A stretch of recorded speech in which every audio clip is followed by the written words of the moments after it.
Plaza Radio's poetry pieces.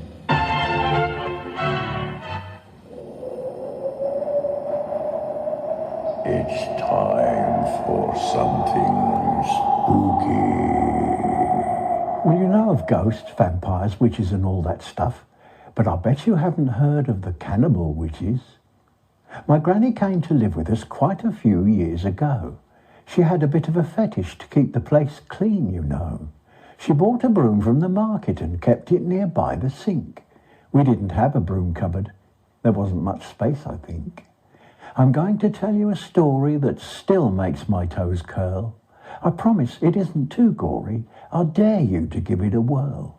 One night, I felt really thirsty and crept downstairs for a drink. I actually thought, Lord have mercy, as the broom floats from nearby the sink. Now, my granny, she didn't see me as I hid behind the door. Well, I'd heard of witches on broomsticks, but I didn't believe it before. I began a fit of coughing, revealing my hiding place.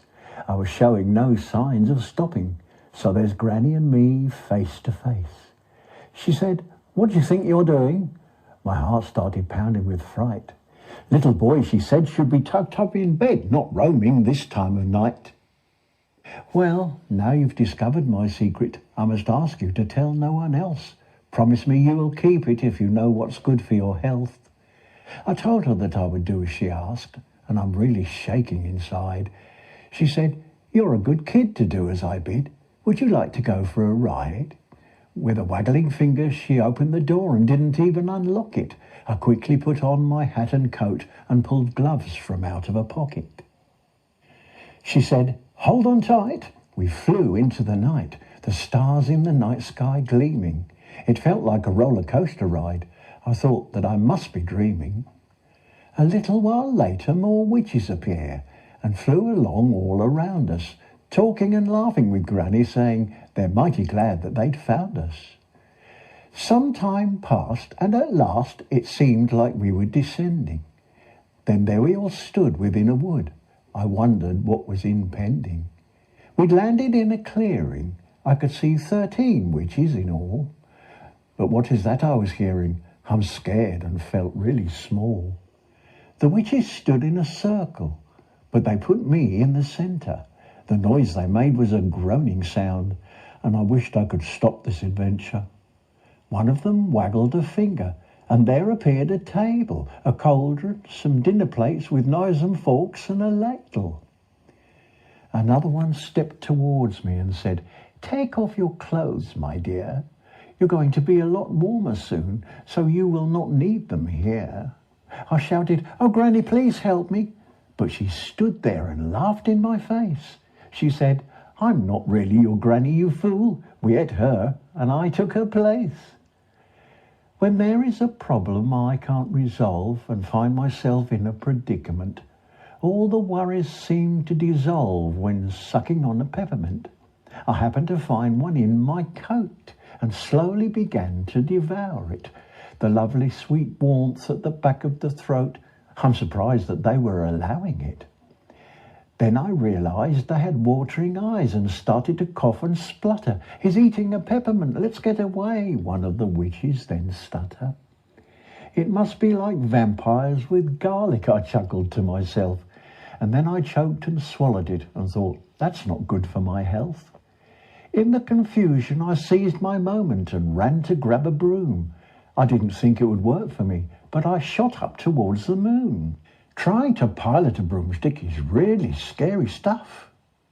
And navigating my way home, I was finding real tough. Soon I heard a familiar sound that filled my heart with fear. I quickly had a look around, for the witches were almost here. I tried to think of all sorts of ways to quicken up the pace, but now it's pretty obvious they're gaining in the race.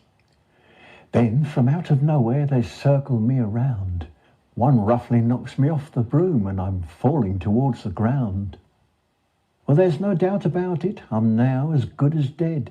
I kept on falling down and landed in my bed. The sun shone through my window. It had all been just a dream. It's funny how so many things are not the way they seem. I got up and found my dear granny. She was flitting from room to room. She said, "I'm about to sweep up the yard. Would you go and fetch me the broom?" A message from beyond. John Stansford was a little man and very quiet and shy. He hardly spoke to anyone, but he smiled if you said hi. I saw him in a pub one day and offered him a drink. He graciously accepted, which made me stop and think. Maybe he's more approachable after he's had a beer. He pointed to a table and said, "Let's sit over here. I often see you round about. I suppose you can't live far." I said it isn't too much distance, about a mile from where we are.